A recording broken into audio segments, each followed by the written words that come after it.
1 Manur Club nil.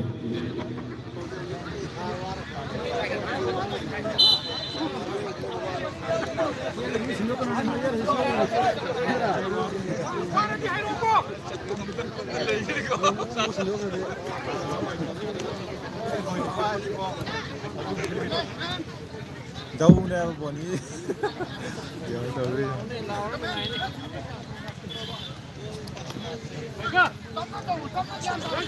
Manur ki jersey number 2 the ball se puri kanar piece yang lai na puri do nesa ge sar frame sar piece ana ball se kanar piece yang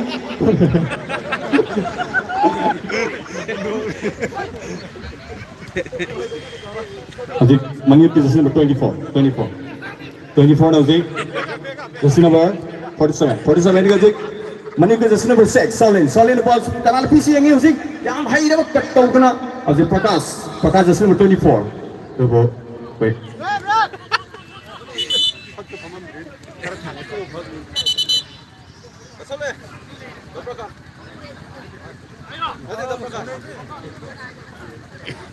jersey number Manur ki 24 out Manur ki jersey number 3 matamama ki miyam ki art ki Amarjit jersey number 3 ki mahut Manur ki club sendiri Manur jersey number 2 na desa ke team da hojik bola se fighting yam sang na tawk break adu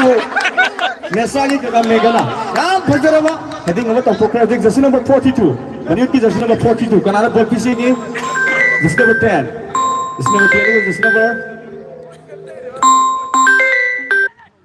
jersey number 42 is jersey number 10 Saboni na ball se kanara piece ni Pastore jersey number 3 yam bhajarama kick ama koi Manur ki team degi na sa team da kausin dani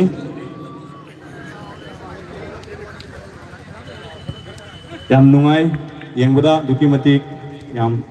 discipline leina na am fairly winning a single match exhibition season na sagi hoje ki president ibir yam tomba lo ji boss puri ji kanana pigi si yengi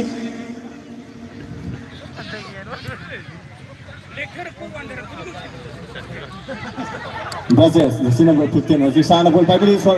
sadu ji Manur ki break na bola si kau play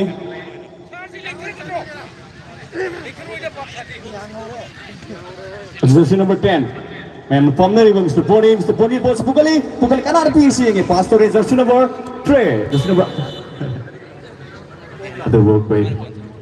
offside okay cuma nggak ada terus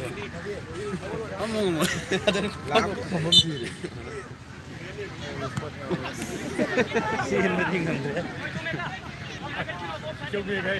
Jomega, good, bukan senang itu bukan. Jomega, kira lo.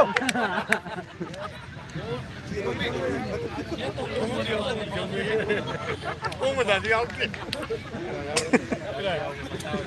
Jomega kung jadi. Usama juga tuh ya.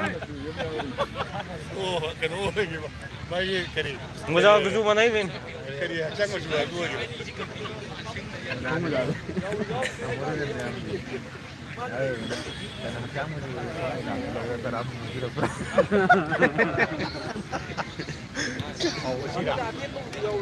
Mang lau biu.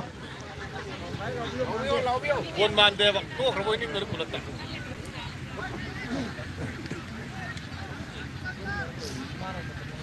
Kita ini di depan menempat ini.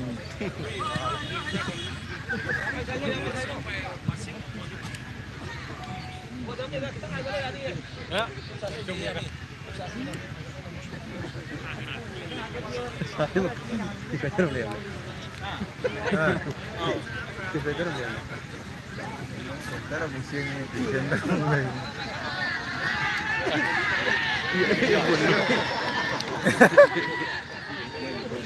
Sira.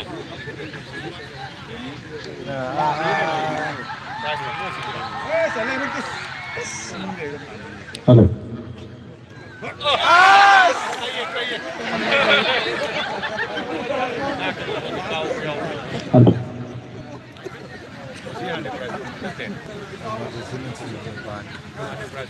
ngasi asigumlaba yamna nungairaba haibadi chinglemlaba aduga matam sisu ai asa onarapagi yamna nungaiba matamni aduga ngasi match football match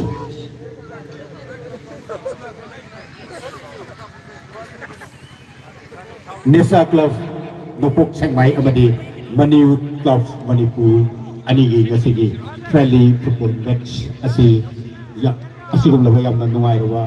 akogi yamna fajarawa feel asi light indangi floodlight sangabu irunna ngasigi match asi sanabani yamna fajaba chance ama akogi nesagi megedigi anirak nantokre jersey number 4 amadi jersey number 10 anina yamna kanna score tonunaba di box mayada pusalakuna ball kausalakibani adugo level goal mau tigi karakasi kena wangna satkibani marum orga goal ontopigi pensa banki kusik lainer ribo score gi figam nesa nupuk sekmai di sigum laba club asigi goal 1 aduga Maniu Club Manipur gi 0 Mr. R.K. Amaras jersey number 3 lituna yamakanla yetuna apagi bolsu pukala mohon pare jersey number 20 ga 4 to 42 Susil film producer ni Susil Lukanat aiba apagi player asi ball pil mayai digi kopet kibatu out ta kibatu uzi flag kick ama Maniu ki fangduna flag kick kauna nabagi tanza ama fangduna Maniu ki jersey number 11 gi wisida jersey number si koyi mexin ubu fangre yang patana boxer kore uzi Amaras boxer jibre adubo yang hai singna kato kiduna ngasigi asigum laban nesagi goalkeeper na seto to be Mr. Tobiras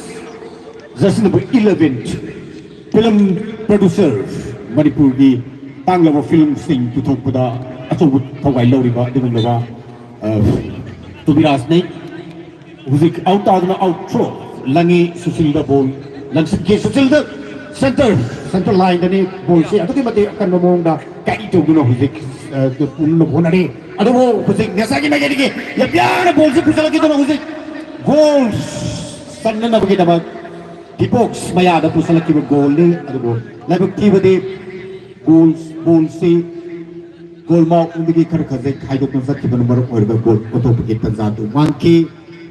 Pikis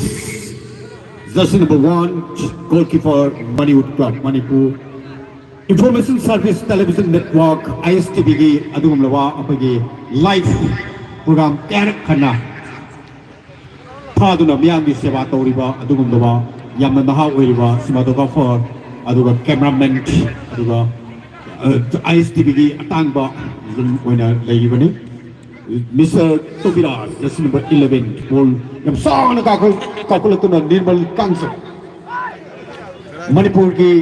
silver screen da tokna miyam gi seba tokjariba adumlaba artist Nirmal Kanjam dagi thadur po bolne huzik jersey number 6 Mr. Saulin Mega sonda Saulin asugumlaba akoi gi ngasigi singlem program asige iroinana sanariba football friendly match asi nesagi megidigi yam padano jersey number 10 ball pass pikalai jersey number 10 kani tonglo pikalai huzek Susil jersey number 42 ball amuk pangduna huzek ball se kani tongduna tamna pukalatuna huzek amuk ball se side pidor kone Mr. Banker Manipur gi wigi stars singi manunda ama oina na bagi akan ba kung thang loina na theater play ya utuna mimiki kya tawno miyam gi sepa tawjari ba dung ba tawjari ba artist ni asumna nasigi match asi found ไปยีออฟไซด์มาตาไปยีมิสเตอร์ตูบิราสบอลเขาคนนี้เซมซารีบอลจำสร้างนะเขาคนละตัวนั้นนิมอลดับบอลพิรักนิมอลบอลเซปตอกสลามีอะดูบอลเนซ่ากิมาเกดิบอลพัมตุนะอามุยำนะอิงเนสิกนะcross pass มาพิเศษตัวนั้นฮุซิก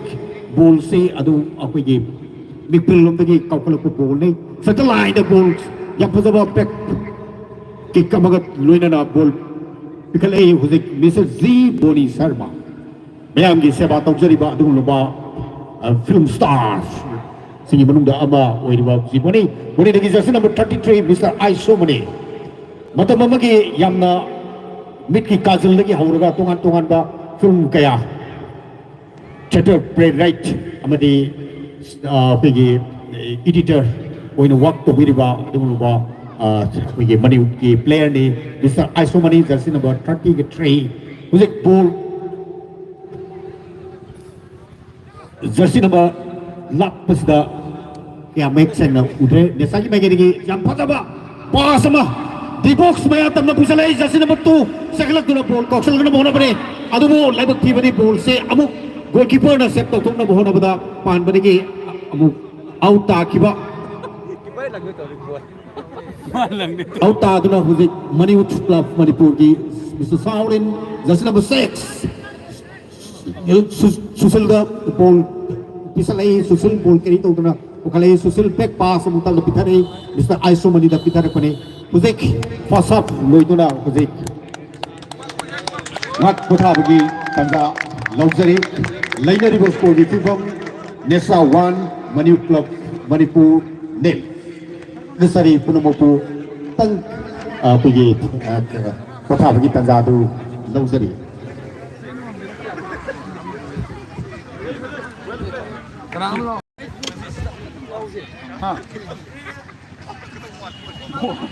Thôi đây là mình hết rồi sao mình không?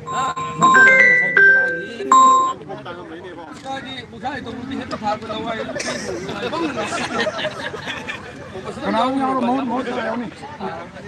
Ama ini nhau cái này.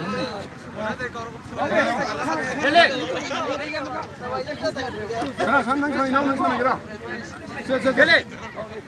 Number 3 nang sang cái đó. Anh lên. Ang atang nuai nang sang. Sang. Không biết sao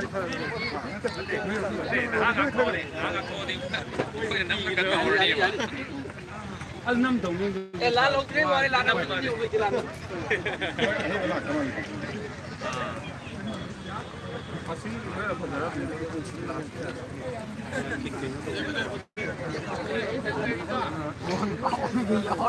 không mẹ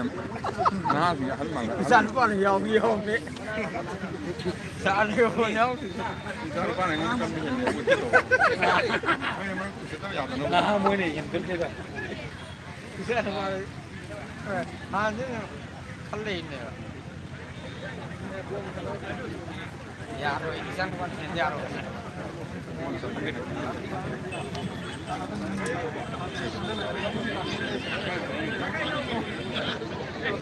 với cái